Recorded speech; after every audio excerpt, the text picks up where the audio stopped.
today as the MP-elect Damien Currick said he's going to give up his Alberta riding so that Pierre Poilievre can run for that seat. The Conservative leader posted on social media today saying, "It is with humility and appreciation that I've accepted Damien Currick's offer to resign his seat in Battle River Crowfoot so that I can work to earn the support of citizens there to serve them in Parliament.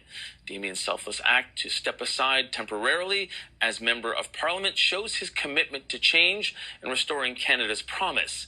He went on to say, "I will work to earn the trust of the good people of Battle River Crowfoot, and I will continue to hold the Liberal minority government to account until the next federal election, when we will bring real change to all Canadians." Now today, Prime Minister Mark Carney said he'll call that by-election as soon as possible. I've already indicated to Mr. Poilievre that if it's the decision of him and the Conservative Party to trigger, if I can put it that way, a by-election, I will ensure that it happens as soon as possible. Okay. No games, nothing, straight. To call this particular riding safe for the Conservatives is a bit of an understatement. On Monday, the party won it with 81.8% of the vote. Joining me now is Shachi Curl, the president of the Angus Reid Institute. Welcome back to Power Play. How you doing? Always good to be with you, Mike. So Battle River Crowfoot is 2,000 kilometers from Poilievre's current riding of Carleton. It's also the safest Conservative riding in this country.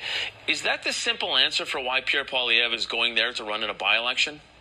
I mean, I think we both know that's a better answer to put to Mr. Poilievre directly, but better question rather. But I would say that, sure, I mean, efficacy would definitely be a part of this. Parliament is being recalled. Mark Carney is wanting to get going with his agenda. He held his first press conference this morning, as I'm sure you've already talked about.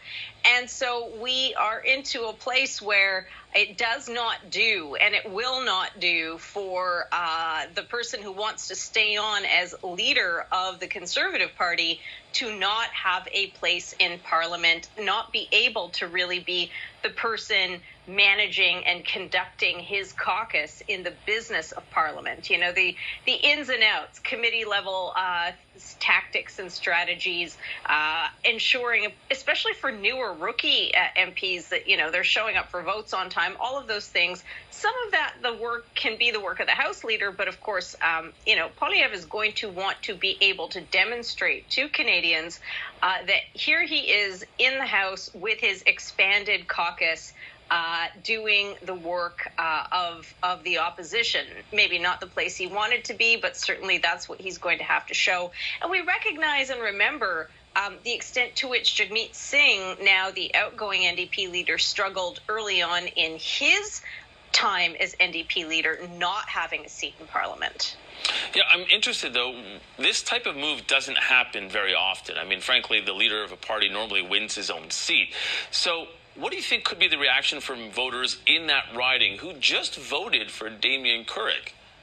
I mean, my understanding is that is a riding that votes very enthusiastically Conservative and has done so over several terms. So I don't anticipate that this is going to be something that ruffles too many feathers in that riding. But hey, you couldn't take Nepean for granted. Sorry, you couldn't take Carleton for granted. True. So you certainly can't take Crowfoot for granted either. But I would say that that's less of a bar than the leader of the party being stuck outside the chamber would be. And you know, there is precedent. There have been plenty of situations where newly elected leaders in leadership races have needed to ask a caucus member to stand down, step aside.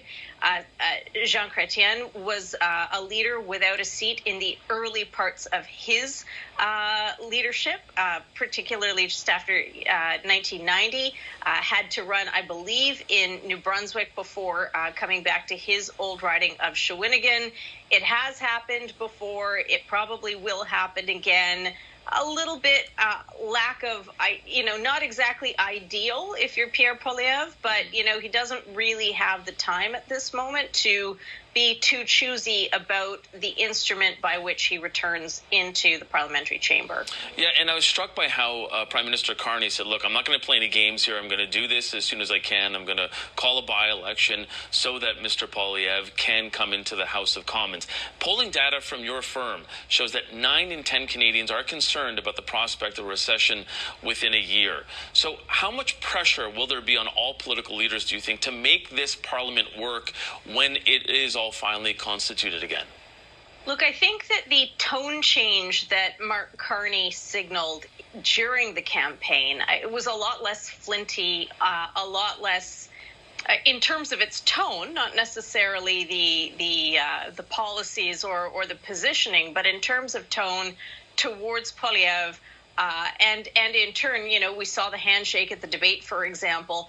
I think Carney certainly, and maybe Mr. Poilievre as well, have started to understand the assignment around now is not the time to revert to tactics of the past where both leaders are kind of going nya at each other, that there is an expectation on part of Canadians that this parliament does need to work, that these are busy and serious times, that there are greater issues at play than who's up and who's down in terms of scoring political points. And I think that Carney is signaling that he's trying to take the tone and elevate it, and maybe take the snark and bring that down a little bit, and bring a level of political maturity to this working parliament. We'll see how it lasts. Yeah, and I'm guessing that people that you're polling would probably want to see that as well, considering how worried they are about the economy at this point as well. Of course, different support bases will always blame the other. So Conservatives, do tend to look to the Liberals as being responsible for that lowering of tone, and vice versa. Liberal voters tend to say that it's on the Conservatives. But ultimately, you do see broad consensus around wanting to see the level of cooperative politics improve, and particularly after a hard-fought election. This is a time where, yes, you have a lot of anxiety around the impact of tariffs. We saw more job layoff announcements today out of Ontario. You've got very serious issues coming out of certain leaders and politicians in Alberta and Saskatchewan in terms of those two provinces not feeling like they are being properly respected within Confederation. There's a lot of heavy lifting for this parliament to do.